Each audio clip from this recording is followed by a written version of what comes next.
அது யாரு நீ கூட டேய் அவரதான் கௌரவம் இல்ல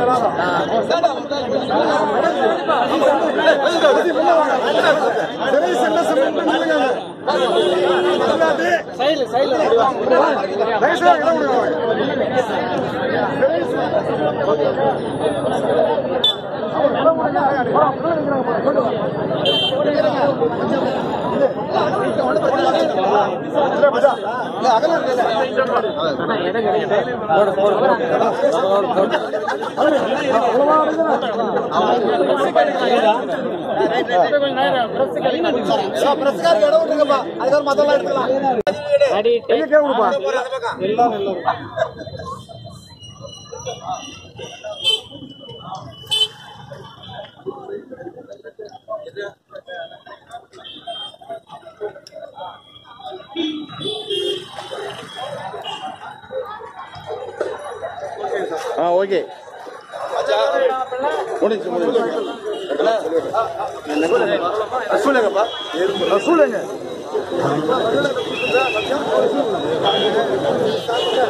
எங்களை வருகை தருவதற்காக வருகை தந்திருக்கும் வித்யா மந்திரி தாளார் அவர்களுக்கு எனது நன்றியை தெரிவித்துக் கொள்கின்றேன்.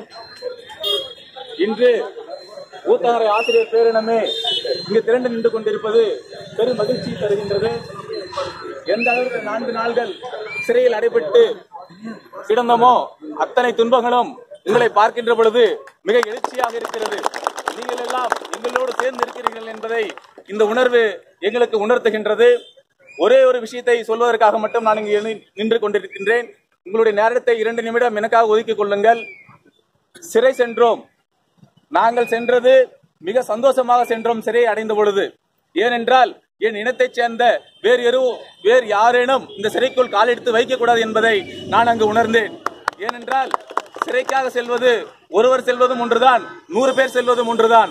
100 பேர் சென்றிருந்தாலும் நம் போராட்டத்தை எதனை நோக்கி செல்கிறதோ அதனை நோக்கி தான் சென்றிருக்கோம். நாங்கள் சென்றிருந்தக்கூடிய கிருஷ்ணகிரி மாவட்டத்திலிருந்து 40 நபர்கள் அந்த போராட்டத்திற்கு சென்றிருந்தோம். அந்த போராட்டத்திலே அந்த சிறையில் இருக்கின்ற பொழுது நாங்கள் எதிர்பார்த்ததெல்லாம் இந்த போராட்டம் தொடர்ந்து நடக்கும் என்பதை எதிர்பார்த்து ஒவ்வொரு இரவும் அந்த சிறைச்சாலையிலே அடைந்து கிடந்தோம். ஆனால் நேற்று எங்களுக்கு பெயில் 6 மணிக்கு கிடைத்த பிறகு செய்தி என்னவென்று கிடைத்தது என்றால் போராட்டம் நீட்சி அடைந்துவிட்டது என்பதை கேட்டு மனம் வருந்தினோம். எங்கள் தியாகம், எங்கள் உழைப்பு அந்த சிறையிலே நாங்கள் அடிபட்டு கிடந்தது மிக வருத்தத்துக்குரியதாக இருந்தது.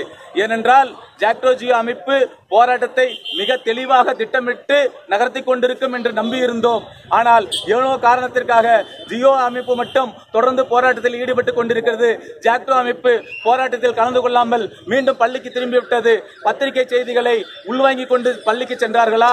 அதை பற்றியெல்லாம் நாங்கள் கவலைப்படவில்லை. ஏனென்றால் நம் அனைவரும் ஆசிரியர் இனம்.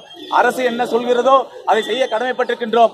நாம் பள்ளிக்கு செல்ல வேண்டிய சூழல் ஏற்பட்டது, சென்று விட்டோம். ஆனால் மீண்டும் வருங்காலங்களில் போராட்டத்தை தொகுத்து வழங்குகின்ற பொழுது ஆசிரியர் பேரினத்துக்கு தெளிவான தகவலை, சஸ்பெண்ட் செய்தால் என்ன நடக்கும், பணி இடைநீக்கம் செய்தால் என்ன நடக்கும், பணி துறப்பு செய்தால் என்ன நடக்கும், இல்லை டிஸ்மிஸ் செஞ்சா என்ன நடக்கும் என்பதை ஆசிரியர் பேரினத்துக்கு தெளிவாக தெளிவுபடுத்தியிருந்தால், அல்லது 17A 17B 17E என்பது என்னென்ன விளக்கம் கொடுக்கிறது, அந்த ஆணைகளை அந்த சஸ்பெண்ட் ஆர்டரை வாங்குகின்ற பொழுது அதனுடைய பிரச்சனைகள் என்ன என்பதை இந்த பேரினத்துக்கு நம்மளை வழிபடுத்தக்கூடிய கூட்டம் தெரிவித்திருந்தால், உண்மையாக விஷயம் தெரிவித்திருந்தால் அனைவரும் நம் போராட்டத்தில் கலந்து கொண்டிருப்போம்.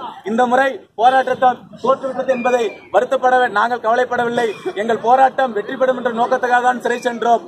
ஆனால் தொடர்ந்து இந்த போராட்டத்தில் அனைவரும் வருங்காலங்களில் பங்கெடுத்து தெளிவுபடுத்தி போராட்டத்தில் பங்கெடுக்குமாறு நான் கேட்டுக்கொள்கின்றேன்.